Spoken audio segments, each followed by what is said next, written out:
Welcome to the MS&Me Radio Network.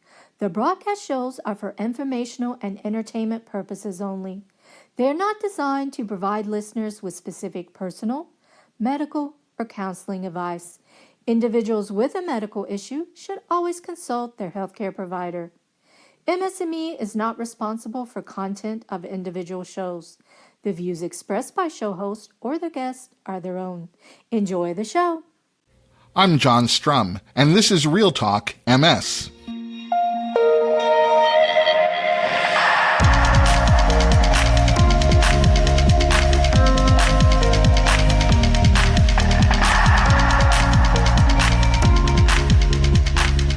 It's February 12th, and we have a lot to talk about.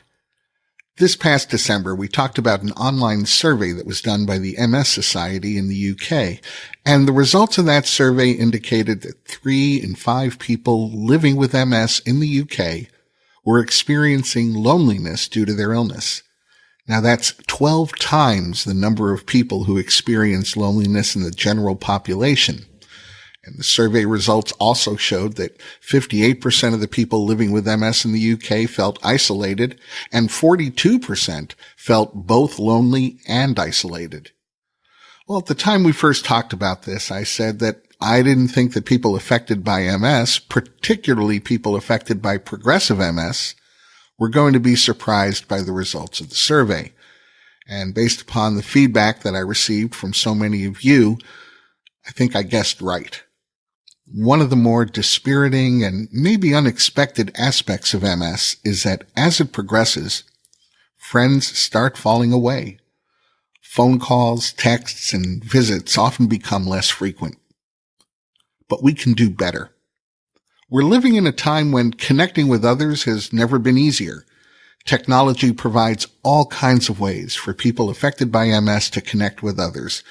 And if you're experiencing a sense of isolation or loneliness, well, maybe it's time to meet some new friends. So it seems that this thought has crossed the minds of a lot of people, and one of them was George Pepper. George was diagnosed with multiple sclerosis in 2009 at the age of 22, and he initially found it difficult to find others his own age who were living with MS. So George set up a website where people living with MS could meet and share their experiences. That website evolved into an online community called Shift.ms. And today, more than 18,000 people participate in the Shift.ms community. My guests today are the founder of Shift.ms, George Pepper, and Aoife Kirwan, a member of the Shift.ms community. But before we get to my conversation with George and Aoife, there are a few other things that you should know about.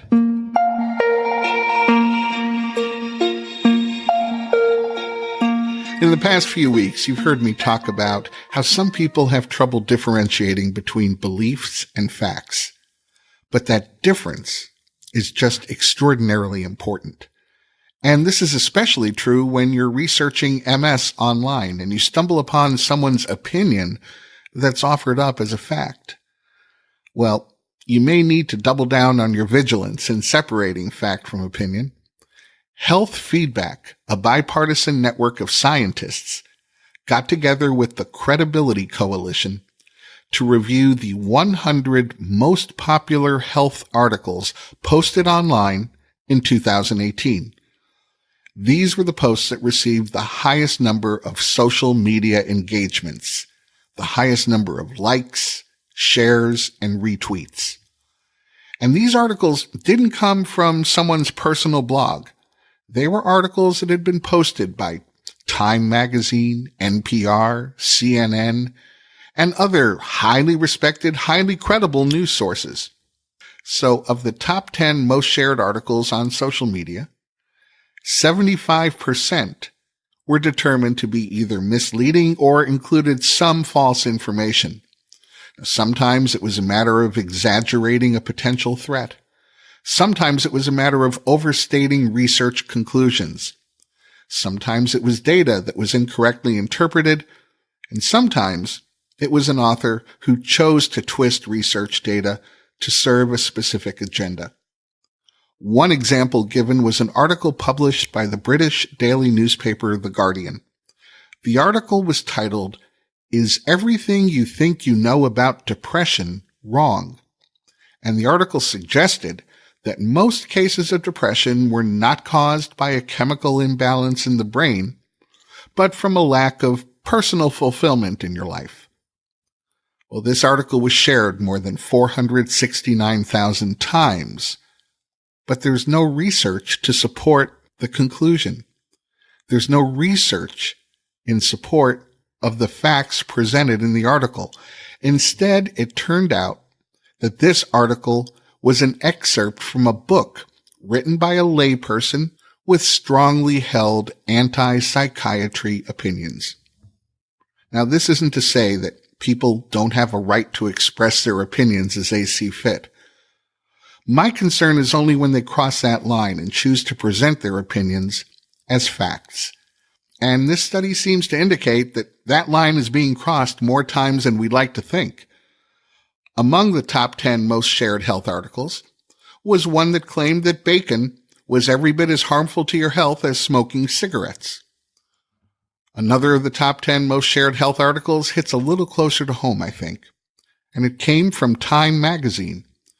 Its title was "Stem Cell Treatment Could Be a Game Changer for MS Patients." This article was shared on Facebook more than 500,000 times.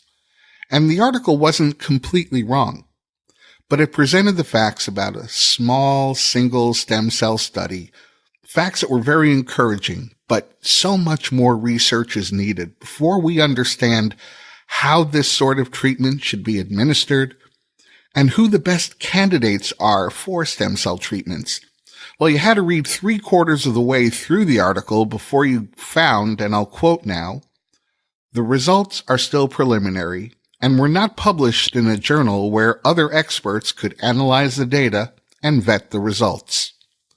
But after 500,000 shares on Facebook, how many people living with MS were thinking that a solution was at hand, and it was time to pack a bag and head for a so-called stem cell clinic in Mexico or Panama or Costa Rica and spend thousands and thousands of dollars on a procedure that wasn't going to produce the outcome they were hoping for?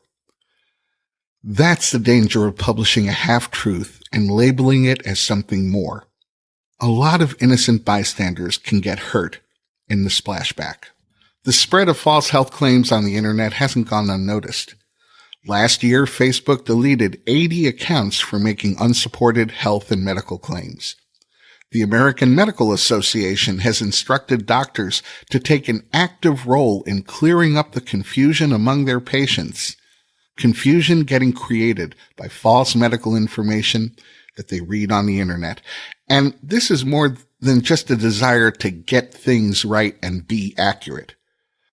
This sort of online activity can lead to the kind of very real public health crisis that we're observing right now, as measles is once again spreading through communities in the United States because parents are mistakenly choosing not to vaccinate their children. One of my motivations for talking about this today is that someone reached out to me just this past week, advising me that they had discovered the cause of MS and the cure for MS. Well, as you might guess, our exchange was pretty short. And the one thing that I can promise you is that when I talk about MS news, I'll always provide a link to the original research so that you have direct access to the science supporting that news. And as always, you can find a link to the research supporting this news in today's show notes.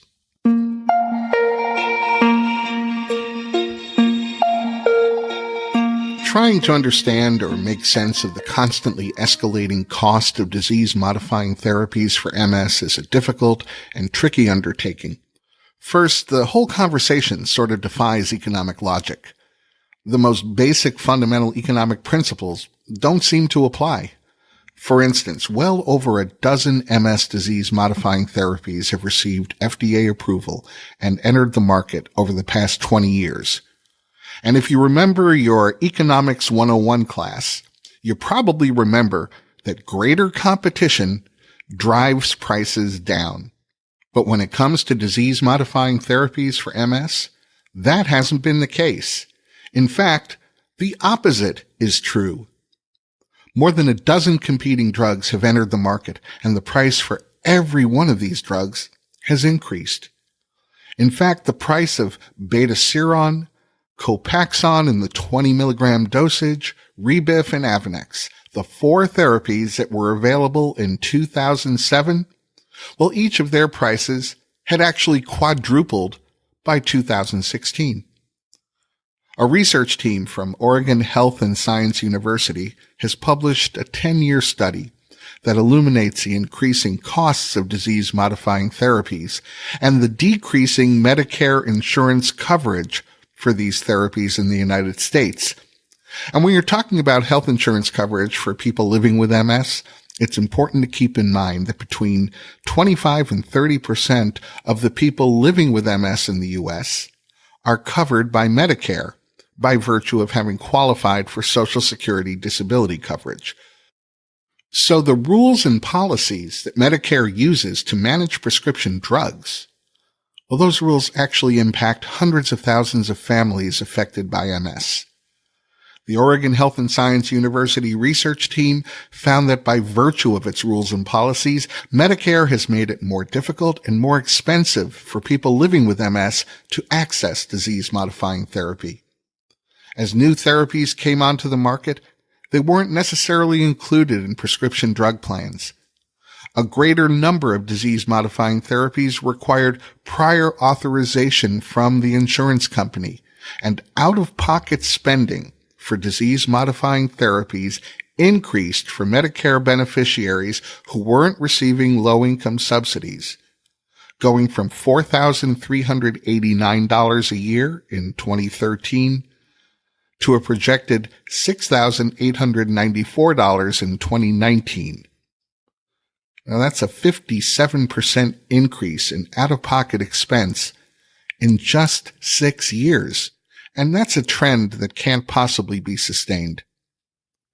The Oregon Health and Science University study also found that the cost of disease-modifying therapy generics was hamstrung by Medicare rules, so that generic drugs were in some cases more expensive than their brand name counterparts. This report tells a story of a system that, through what may have been well-meaning legislation, has made it increasingly more difficult and considerably more expensive for people living with MS to have access to their disease-modifying therapy.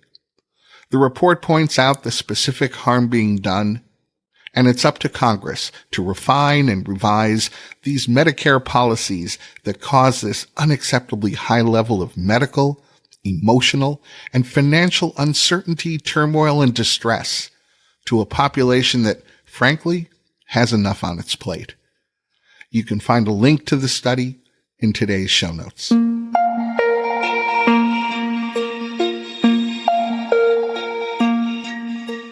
The old school hip hop group Salt and Pepper proudly proclaimed, "Let's talk about sex." But that isn't something that's very easy for most people to do.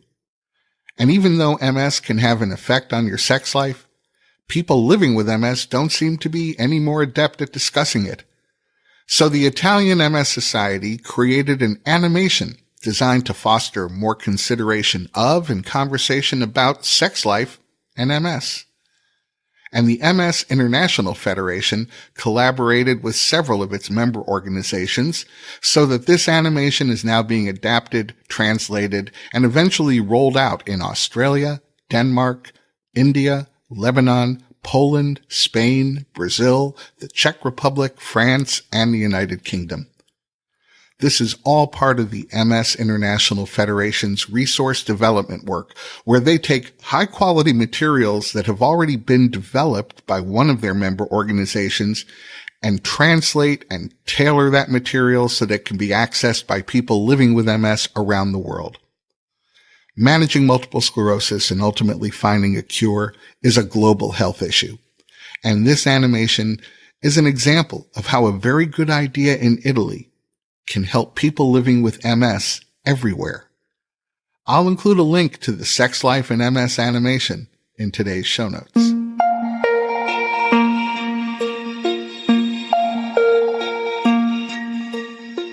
The Caregiver Strain Index is a brief self-assessment tool for measuring a caregiver's perceived level of burden. And a research team in Spain wanted to determine whether this Caregiver Strain Index was a valid measure of caregiver burden among MS caregivers. So they recruited 72 MS caregivers from 19 MS centers throughout Spain, and the caregivers were asked to complete the Caregiver Strain Index questionnaire each time they brought their care partner to a clinic appointment. Each caregiver was also interviewed face-to-face at each of these appointments, and the Caregiver Strain Index revealed a high level of strain among about 24% of the study participants. About 54% of the caregivers indicated that financial strain was their number one issue. About 46% indicated that their highest level of strain was caused by what they considered to be upsetting changes in their care partners. About 39% thought that the inconvenience of caregiving created their highest level of strain. 30.6% considered a caregiver's emotional adjustments as causing their highest level of strain, and an equal number of caregivers identified adjustments that they had to make at their jobs to be the cause of their highest level of strain. The research team found that a caregiver's caregiver strain score correlated with the relative disability of the person they were caring for. The 19 caregivers who were caring for someone with more progressive MS had a higher level of strain than those caregivers who were caring for someone with less disability. Comparing the results of the Caregiver Strain Index questionnaire with the one-on-one interviews that the researchers conducted with each caregiver, the team concluded that the Caregiver Strain Index provided a valid and credible measure of a caregiver's level of strain. Now, the team also acknowledged that their study didn't look at the socio-demographic characteristics of each caregiver, which could certainly have an impact on their level of caregiver strain. And for the most part, the majority of caregivers followed in the study were caring for someone with a relatively low level of disability, which would also have an impact on their level of caregiver strain. But whether we're looking at someone's caregiver strain score or any other quantitative or qualitative assessment of caregiver well-being, it's clear that there's an opportunity to better connect caregivers with resources designed to lower their level of anxiety and strain. We just have to get there. I'll include a link to this study in today's show notes. One of the many things that an MS caregiver deals with is a feeling of isolation, a sense of being all alone in carrying out a sometimes difficult number of caregiving responsibilities. But MS caregivers and people living with MS can take advantage of online resources to connect with others who may be dealing with a similar set of circumstances. George Pepper was diagnosed with MS at the age of 22, and when he couldn't find many people around his age to talk with about their MS experiences, he launched a website that evolved into Shift.ms, an online community that fosters connections among its 18,000 participants. In a moment, we'll meet my guests, Shift.ms founder George Pepper and Shift.ms community member Aoife Kirwan.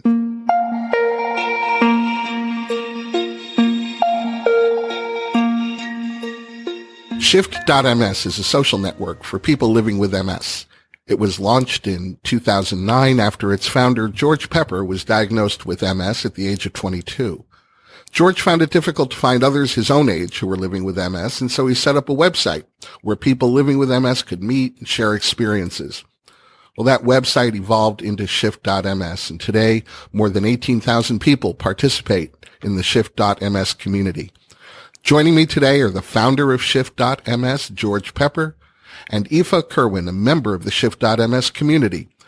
George and Aoife, welcome to the podcast. Thank you very much for inviting us. Well, maybe you could start us off by telling us a little bit about what Shift.ms is all about and a little bit about what drove you to get it started. Of course. Yeah, so my personal experiences which drove me to the idea of creating a support network. I was, as you say, I was 22, and really the diagnosis left its mark on me. I was at a time, it's pretty typical for people with MS to be diagnosed in their 20s and 30s. And I had a particularly rough kind of first 12, 18 months, where I had a number of relapses. And I didn't really know what to make of this condition. At this, early on, I understood that it was a variable condition. But as one relapse came on top of the other, I didn't know when this would have stopped. And I felt pretty desperate, if I'm honest. And I wanted to reach out to find people in a similar situation to myself. But surprisingly, I was surprised to just find this particularly tricky. And that's really where the first ideas for Shift.ms began. When I visited the Shift.ms website, I read that you believe in the value of information from experience. Can you tell me a little bit about how that philosophy is actually played out within the Shift.ms community? Of course, yes. So we there's a number of us who were involved in the creation of Shift.ms, and we really believed in that kind of experts by experience viewpoint. That sometimes it's the only people who really do understand are those who are walking in your shoes, who live with MS themselves, and can really appreciate what it's like to go through many of the kind of trials and tribulations of living with MS. Through the website, and the kind of the core function which was there from the beginning is the Shift.ms forum, where people are encouraged to talk about all the conversations that matter to them and be as open as possible. And that's really been the kind of the bedrock of our service. But also the platform allows people to connect with others who are in a similar situation to them, in many ways like other social networks that exist. And we really believe that people who are in a similar situation to yourselves understand and can provide support to others. Aoife, maybe you could tell us a little bit about how long you've been involved as a participant in the Shift.ms community, and how you think you've benefited from that participation. I was diagnosed in February 2011, and I think it was just maybe a couple of months into diagnosis when I found Shift.ms. Similarly to what George has kind of mentioned, in that, when you're diagnosed, you might want to reach out and that kind of thing. It was tough because I didn't know anybody else who had MS, and none of my friends had any experience of it. And I guess for me at the time of diagnosis, I kind of wanted to just get on with life, and I didn't want to dwell on this too much. But, times came when I would get curious, or I'd feel like maybe I need to speak to somebody else. And so kind of, it was kind of online searches and that kind of thing that I came across Shift.ms. And that was my real first point of contact with the MS community. So really, that for me, Shift has been there since the beginning for me, which was just an incredible support, because like that I could ask my questions and they were answered by people who understood where I was coming from with them, and who were able to answer from a place of lived experience, which was invaluable to me, because there are so many non-clinical questions that you have when you're diagnosed, and there's kind of so many social things, I guess, that really spark curiosity. And it's nice to be able to ask members of your own community and this new community what that's like for them and how best to navigate that. George, I know an awful lot of online communities typically go so far as to give people a place to post their thoughts and ask questions, but there are a lot of features beyond just community members' posts at Shift.ms. Can you talk about some of those features? Sure. Well, I suppose our service is broadly speaking, it's kind of two areas. One is very much around the community aspects, and beyond the forum and the social networking features we've talked about, we've also recently introduced kind of in real life a buddy network where people can meet each other and support each other face to face. We recognise that online support is really beneficial, and the independent evaluations we've had done on the service have shown that. But we also believe that it has its limitations, and so we've been running a buddy network where experienced MSers, people who've had MS for a number of years, can provide support to those who are more recently diagnosed in person. And that's a network which we've been piloting over the last year or so, but we're looking to scale it up with further funding. So that's kind of one aspect. And on the other side, it's the content we produce. So we very much believe in the power of video, and we have a number of different streams of video content that we generate, right from where we train MSs to become citizen reporters, where they go off and interview experts, very much in inverted commas, whether that's a neurologist or an MS nurse, or potentially even someone who's lived with MS for a number of years. And they ask them questions that are important to them or that have been submitted from the community. And the answers to those questions they're filmed and they're put online to be made available to the full community. And over the last 3 years, we've produced, I'm going to lose count, but I think it's over 500 videos now, which have been viewed over 2 million times. So the real thirst to watch this content, which is about all aspects of living with MS. But also, there's a whole stream of content we've done, which we're very proud of, which is around storytelling films. So our very first film was produced back in 2012, which is called Gallop. And we've produced, again, I forget the number, but probably around a dozen films. Most recently, in 2018, we produced The Commute, which follows 3 MSs on their journeys to work and the issues they involve. We also launched Hidden, which is a film about, unsurprisingly, the hidden symptoms of MS and the impact that can have. And also more recently in December, we launched a whole stream of content, 12 videos on the different symptoms that people with MS can have. And it's a series called Animated Symptoms, where we layered kind of lived experience of people talking about how symptoms affect them with animation to bring those symptoms to life. Well, let me go ahead and add, as someone who's been an avid viewer, some of the creative content that you've done in Hidden, Commute. That lineup of videos is incredibly well done. And so when people sometimes hear about an MS video, they think it's going to be some sort of instructional, dry material. Nothing could be further from the truth in this case. They're incredibly good. And I would certainly encourage people to take some time and take a look at them and absorb that content, because no one else is really doing that. So thank you for that. Aoife, what do you think makes Shift.ms a little different from maybe other support networks? It's entirely unique, I suppose, just because there's so many elements to what Shift.ms do. And one of my favorite things that they do is the MS Reporter series, which I'm just incredibly proud to be able to support them with, where we get to go and interview MS experts, in the medical and scientific profession, I suppose. And, they give us first-hand access to ask questions that are relevant to us. So sometimes I think, information that's put out there can be it can use a lot of medical jargon, and it can be quite inaccessible to the wider MS community. So kind of giving us that opportunity to ask our own questions in our own words, and have those questions answered. And that's a fantastic project. It's probably one of my favorites. But there's just so many elements to what Shift.ms does and what it can provide, and what it gives to the MS community. It's unlike any other support group that's out there, I suppose.